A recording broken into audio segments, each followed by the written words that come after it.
One of the most important narratives during this pandemic has been the viral spread of disinformation, rumours, half-truths and conspiracy theories. Digital technologies have created an information deluge. It's impossible to keep up with the flood. But these technologies have also changed the flow of information in the world. What does this mean during a crisis when we need to make rapid decisions under uncertainty and we need to act collectively? My name is Owen Gaffney, and today's podcast is about sense-making in crisis. I have two brilliant guests. Kate Starbird is Associate Professor at the University of Washington. Kate is an expert in how communications technologies are used during crises. And Victor Galaz, an Associate Professor and Deputy Director of the Stockholm Resilience Centre here at Stockholm University. Part of his work looks at the spread of disinformation online. Welcome to Rethink Talks.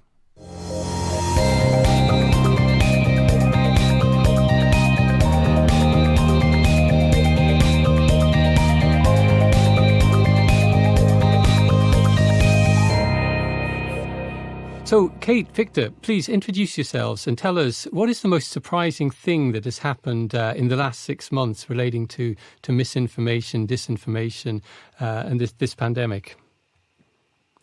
So this is Kate Starbird. I'm an associate professor at the University of Washington. And I've been studying for a long time the use of social media during crisis events and specifically misinformation and disinformation. And actually, I would say, for the most part, especially early on with the pandemic, there weren't a lot of surprising things. I think the volume and the scale of the event and the amount of people that were converging to talk about it, and therefore the amount of misinformation, disinformation might have been, higher than anything we'd ever seen. But in terms of the kinds of things we were seeing, it was almost, very predictable in some of the ways that we'd seen events happen before in terms of, certain kinds of rumors, people trying to get things right, trying to figure things out and getting it wrong sometimes. And then eventually we started to see this increase of the politicization and the shift from more misinformation to disinformation. But all of that, looking back from the research that we've done before and other folks have done before, a lot of that would have been expected, except for the scale and then the extent, the length of the event has really allowed the politicization and the spread of disinformation to kind of push aside, people trying to get things right and get to the truth and kind of get displaced by trying to score political points and push certain kinds of ideologies. And in the US, COVID-19 is meeting up with election 2020, and that is making things, increasingly politicized and gives opportunity for the spread of especially domestic disinformation. Cool. Victor. So I'm Victor Galaz. I'm Associate Professor in Political Science and Deputy Director at the Stockholm Resilience Centre. I think one of the things that surprised me, besides from the scale, as you mentioned, Kate, I think has been the way that this pandemic has been sort of brought together in social media with climate issues. Sort of spread of misinformation around climate change, the way climate denialists sort of repeat the same type of formula to challenge COVID science, etc. I think that was a little bit surprising to see these two questions being mixed in social media. Cool. Now, we're going to talk a lot about misinformation and disinformation. Maybe we'll just start by sort of clarifying what these two terms mean, Victor. That's a perfect question for Kate because she has a very sophisticated thinking on that I've been following. Yeah, I can take that. So we talk about simplistically, the difference is intent, right? So misinformation is information that's false, but it's not necessarily intentionally false. Whereas disinformation is false or misleading information that is intentionally produced or intentionally spread for an objective, like a political objective or a financial objective. And those two distinctions are really important as we think about how platforms might want to address it, and even how we think about our own engagement in some of these spaces. Okay, and Kate, you run you're setting up this crisis information center, and you're working in this space of crisis informatics. Tell us a little bit about this research domain and the lab. Yeah, so I've been working in crisis informatics for quite a long time. In fact, my advisor at the University of Colorado was one of the founders of that field that looks at sort of the use of technology during crisis events. For the center, it's actually a little bit different than that, but we're setting up a new center at the University of Washington with 4 other colleagues there on, it's called the Center for an Informed Public, to try to combat misinformation and disinformation in online spaces. But one of my longtime colleagues is one of my colleagues there, and she and I, Emma Spiro, and I have been doing this research on misinformation during crisis events. So it's actually one of the strengths of the center, even though that's not our only focal point. Another strength of the center is the study of science misinformation. And so COVID-19 puts that all together, where we have sort of the uncertainty of the science and the science being politicized and used in misleading ways, kind of meeting up with misinformation in online spaces. And so there's some really interesting dynamics right there at what turn out to be the strengths of our center. Cool. And is health more susceptible to disinformation, misinformation? Is there a bigger volume of these kind of events in this area than in other areas? I mean, I'm thinking there was like a study out a few months ago showing that, 8% of people during the US election in 2016 had seen and believed fake news, and it's 16% during this time. And is health a sort of a critical sort of touch point for people? In terms of what makes us vulnerable to misinformation, crisis events themselves make us vulnerable to misinformation, especially when there's uncertainty about what's actually going on, and anxiety about what we can do to prevent harm, or what we can do to protect ourselves or take action to respond to the crisis event. And so the COVID-19 pandemic, has both uncertainty and anxiety, and it has it for an extended period of time. And so absolutely, this makes us acutely vulnerable to, going out to seek information, trying to come up with explanations of what's going on to help us make better decisions, and therefore to being vulnerable both to misinformation when people are accidentally getting things wrong, and disinformation when people are intentionally trying to manipulate us. Cool. And let's talk about the origins of this misinformation.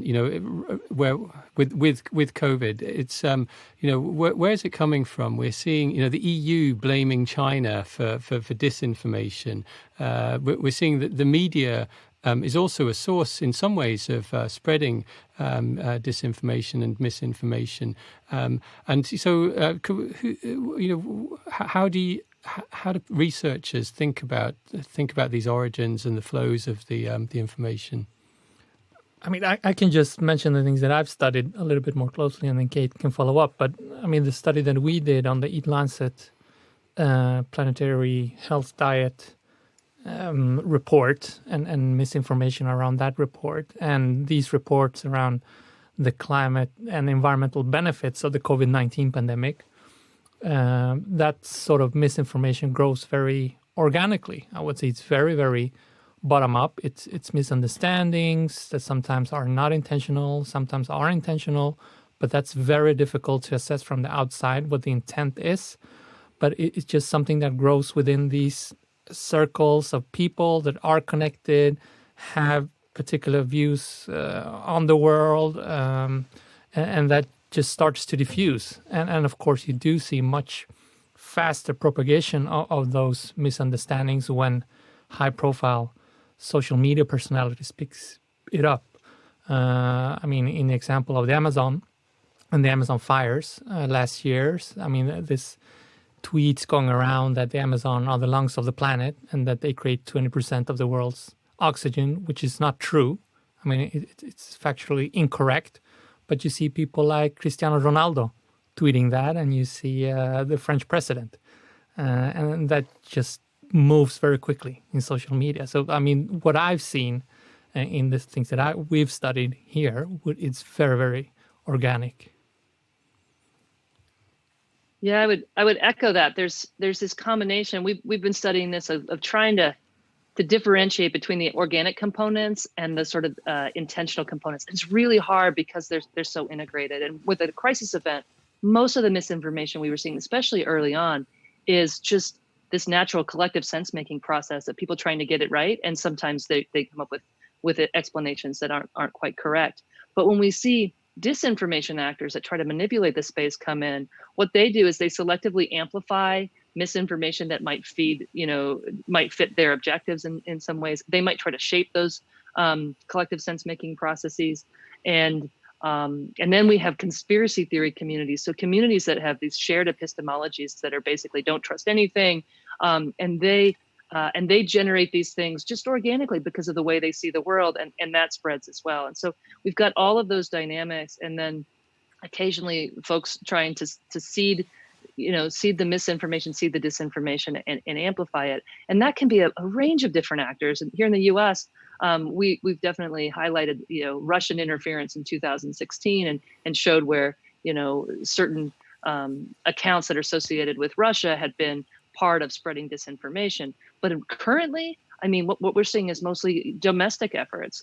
People inside the US, some, with an ideology or a political motive or a financial motive, selectively amplifying things or even seeding new disinformation narratives to try to, gain something, whether that's more followers for their accounts or votes for something in the future, or, change people's ideologies or push for opening up earlier, whatever it is.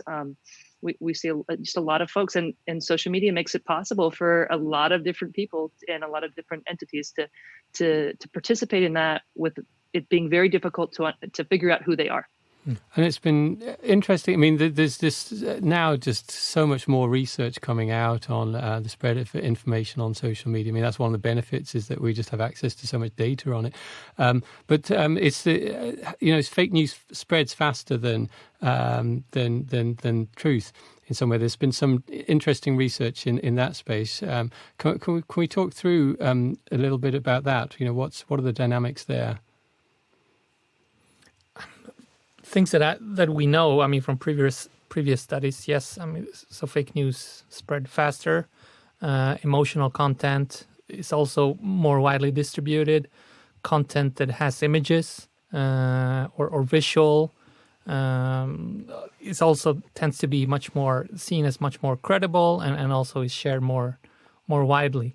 And I think one of the most difficult and intriguing aspects, as I see it, I would say has to do with emotional content and how much information flows is a mix of facts and emotions that makes it very, very difficult to sometimes understand. It just requires so much context, and it's very difficult, as you mentioned already, to just say this is clearly misinformation or an attempt to manipulate something, because it's just a mix of different things.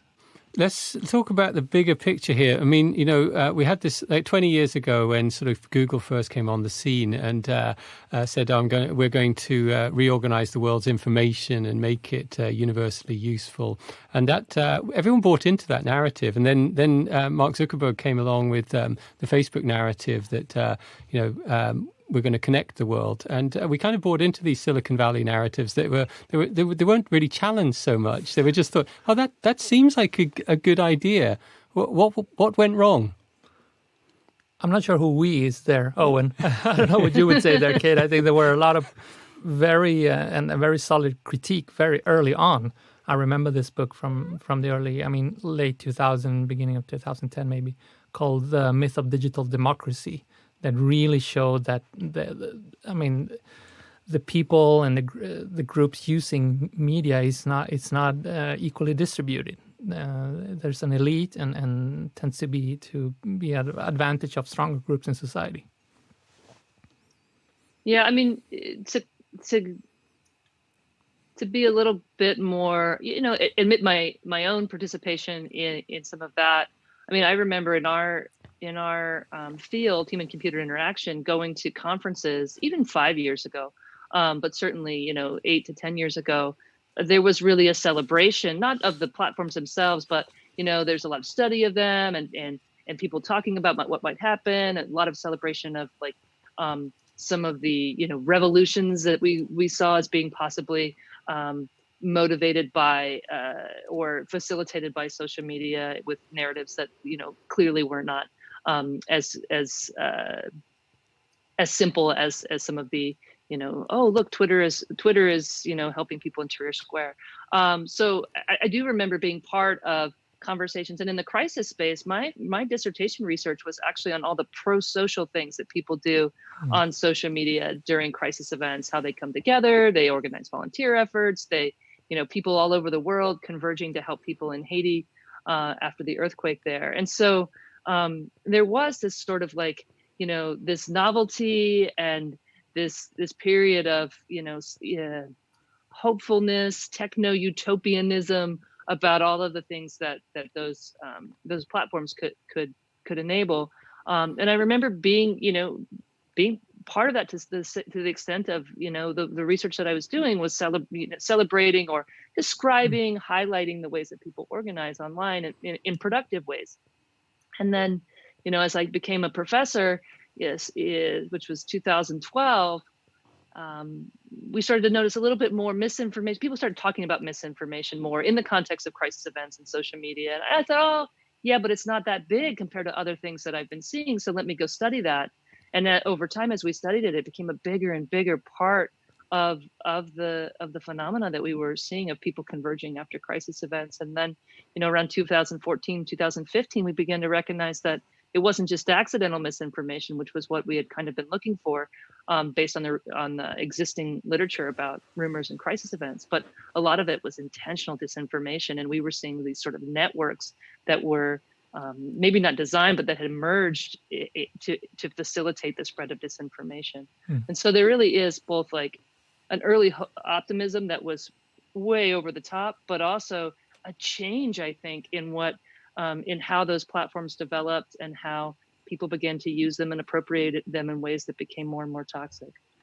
Yeah, absolutely. I mean, there's pluses and even during this crisis. I mean, clearly, social media and digital tools have made it possible for society to function in a way that just couldn't have been possible 20, 30 years ago in a pandemic like this.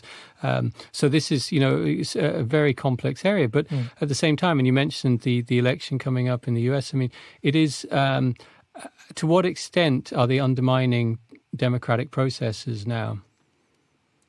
Well, that's a tough question. I mean, the only thing that I wanted to add to that is that we see a lot of collective problem solving at the same time. So, I mean, on the one hand, you do have wide diffusion of misinformation about the pandemic. But on the other hand, you have scientists collaborating 24/7, sharing information, data about the virus, RNA, et cetera, So it speeds up collective problem solving at the same time as we see this sort of media undermining collective sense making. So I think that's a paradox that we have to navigate. Yeah, and so we often talk about the US here in this, but what about the rest of the world? In some places, WhatsApp and Facebook are the de facto internet. And, the spread of misinformation, the undermining of democracy, the difficulties of dealing with these crises are, it's happening in a different way. In China, then you have the, more heavy censorship, etc. What's happening in the research community to try to understand those different dynamics in the world? Yeah, I think the research is not as strong in a lot of other places. We haven't been paying enough attention. But to get to your point there, I mean, there's what's happening right now in the Philippines, for instance, around Maria Ressa, who has been the founder of Rappler, which was a blogging platform that became a news media platform there that's been sort of that tried to call out what the government there was doing, becoming more authoritarian, and their war on drugs, which was causing vigilante violence. And she was convicted yesterday on, they've sued her for all sorts of different things, but she was convicted yesterday. I think it goes into sentencing pretty soon. But there's a clear effort by the government to silence democratic voices. And if you talk to Maria Ressa, which I have a couple times been fortunate enough to do, she will talk about how Facebook changed what was happening there. Facebook facilitated this rise of authoritarianism in the Philippines, according to Maria Ressa. In fact, she brought that to Mark Zuckerberg in 2015 and said, if you're not careful, the way your platform works, you're going to bring about the rise of possibly a Donald Trump presidency. And I think she said that Mark Zuckerberg just kind of laughed that off, right? But it turns out that wasn't a bad prediction at all, right? She was right, and she really does kind of represent both this understanding of what was happening in the Philippines with Facebook becoming this massive way everybody was using it, not everybody, but very close to everybody, and they and the way that worked and the way that they brought people together allowed for the rise of authoritarianism through sort of manipulation, through the spread of misinformation and disinformation, and for her, targeted harassment over the course of many, many years. And so it's really a sad case and a very frightening case that's coming to a head right now in the Philippines. Yeah, absolutely. I mean, and I can quote Brooke Binkowski, a former managing editor of Snopes, this fact-checking site that partnered with Facebook, who said, I strongly believe that Facebook are spreading fake news on behalf of authoritarian governments as part of their business model, which is, an incendiary comment to make. But we're hearing more and more about this. And so, how do you research this, Victor? No, I was just thinking that I don't know whether you agree, Kate, but it's seldom just about one platform, right? I mean, it's the interaction of platforms. So we saw that very clearly in our study.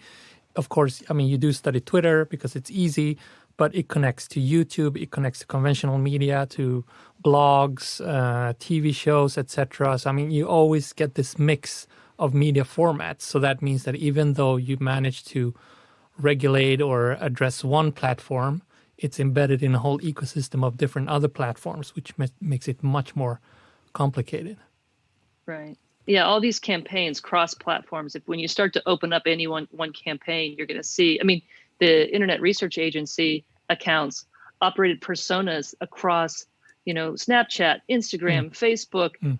They had blog posts that they would make, and they would have these sort of personas where the same name would have all these different accounts on these different platforms. And they had SoundCloud that you could go listen to a playlist that they had made. And you could see, the use of all of these different platforms together. One of the difficult things when we think specifically about Facebook, I don't want to pick on any one site, but we do have one platform that is used by the more people than any of the others. And unfortunately, unlike Twitter, where we can collect the data, we have been studying it. We've been calling attention to Twitter for a long time and the problems there because we've had the data. Facebook, there's not very much that a researcher can study there because we can't collect the private data and the conversations that are happening there. They've opened up a few windows into some of their public data, which is great, and I want to commend them for that. But it's very difficult to study what's happening there, and for good reasons. There are privacy contracts that they have with their users. At the same time, that makes it very difficult for the outside research community and then journalists and everyone else to understand what's happening in Facebook because we can't see the data. Okay, but this is a good point. So we'll talk a little bit about the solutions then, and how can we think about that? I mean, can we solve this? Who is the we here that can do this solving? Is there a in the COVID there's the R number? We need to get the R number below what? Is there an R number for disinformation and misinformation? Can we sort of flatten the curve there? Are there mechanisms for doing that? I mean, I guess I do talk about, and I think a lot of other folks have decided there's at least three different approaches to addressing the pervasive spread of misinformation, disinformation on online spaces. And one of that is in education. And by education, I don't mean just university or high school, as we would call here, but we say K through 99. So from kindergarten all the way through into the elder living facilities here, is that, we have to help people understand better what role we play in the spread of misinformation. And I guess with your flattening the curve metaphor, I think that is a good one, is that if we actually understand that when we spread something, this is causing that curve, to go higher, and that we actually could be correcting ourselves. And for years, we told people not to correct others because there was a backfire effect. Now we don't actually think that's happening. But we also haven't taught, and some of the platforms don't support well, our own ability to correct ourselves when we make a mistake. So we've been trying to encourage people to kind of understand where we where you as a user, where we as participants in these spaces are, and that our actions do mean something. They do make a difference, just like voting. Like, it seems like, oh, I'm just one little tiny thing that's happening. But actually, if we all were a little bit more careful about what we were spreading, and if we all develop these norms around correcting things in an empathetic way, correcting things that we see that aren't correct, and then correcting ourselves when we made a mistake, to retract that information, but also to tell people that we've made a mistake, I think that would go a long way to starting to change that curve. No one thing is going to make all of the difference, but I think there's an opportunity there. There's also opportunity in the platforms to work differently, both about how they optimize for engagement. They could optimize for other kinds of more productive conversations that weren't just having people spend more time with their eyeballs on the screen. And I think that would go a long way. They could do a better job of designing the platforms to help people better understand where they're getting that information, so they can make better decisions. Right now, we really don't have a lot of tools when we're seeing content to understand where it came from, how it got to us, who created it, who might have amplified it. And so we can't even make those decisions that we might want to be making. So where next for science then? Where are the really interesting areas of research around misinformation, disinformation? What are the interesting questions that are exciting you guys? I think issues around automation, automation of news, social bots, etc., are intriguing, very difficult, and at times very overhyped. But I think that there's something interesting and scary happening at the moment in digital media, on things that when news become much more sort of automated, and we start to interact with machines rather than with other people without knowing it intentionally, and that creates what we complexity scientists call emergent properties that we don't really have a good overview of. I think that's challenging. And of course, this being an issue related to stuff like climate change and the stewardship of our biosphere, I think that's a really underdeveloped field. I think these studies have mostly so far focused on political campaigns, health issues, but very little on things that we are interested in at SRC. Kate? Yeah, I think right now for me, there's a couple unanswered questions that would be really helpful if we could make some progress on, and they're hard. And one of them is impact of misinformation, especially of disinformation, to think about how we could measure it. I think there's a lot of possibility on both the overhyping of the effects of disinformation, and also the ability for folks like Facebook to say, or social media platforms or someone else to say, none of this matters. There's no evidence of impact, so therefore our platform didn't facilitate something that had this impact or that impact, because you can't measure it. I think both of those are actually dangerous, both the overhyping and the and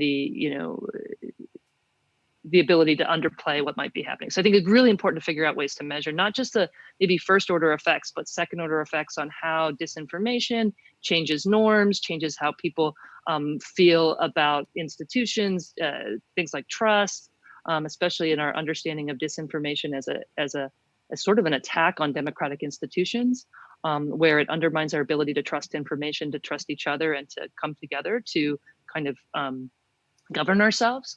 And so with that, I think it would be really important to be able to measure the impacts of these campaigns in ways that could help us address some of those things.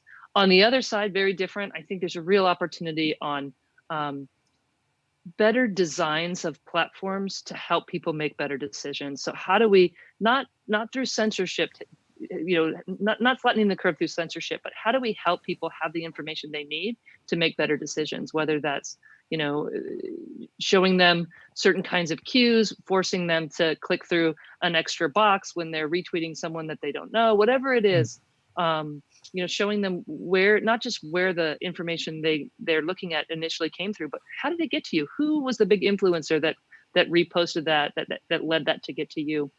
I think these things could have value in ways, and we don't exactly know what the best designs would be. So I think both areas are really interesting to our group right now. this is a good place to finish. My final question today is: so, what book would you recommend to for our audience to make sense of the world in this this current state, in this digital firestorm? Should I go first? Yeah, I found this book marvelous. It's called Emotional AI: The Rise of Empathic Media by Andrew McStay. And I think essentially what it does is that it explores the way that data about our state and emotional states is getting increasingly collected by someone through gadgets, mobile phones, smartwatches, smart homes, etc., and what that means in terms of trying to nudge or predict and alter human behavior through our emotional states. Super interesting. I think it was very eye-opening, and it just touches down on many different sorts of technologies, all the way from smart homes to facial recognition technologies, etc., and of course media and bots, etc. Thank you, Kate. One is The Age of Surveillance Capitalism. Oh, that's a good book. Which I love talks. that book. Pardon me? I love that book. Yeah, no, it talks about the sort of how the devices and the platforms that we use are making us into a commodity by using our behaviors and selling that to advertisers, and how that we're being surveilled, and that it's been turned into into money for companies. And I don't think that the relationship to misinformation and disinformation isn't direct, but it is a part of why we're why these platforms are optimized for attention, for keeping us in the seats, and these kind of unhealthy things that are manifesting there are in part due to like how we're due to the economic models that these platforms have been built around. So, Kate Starbird, Victor Galaz, thank you very much for joining me today. Thank you. All right, thanks.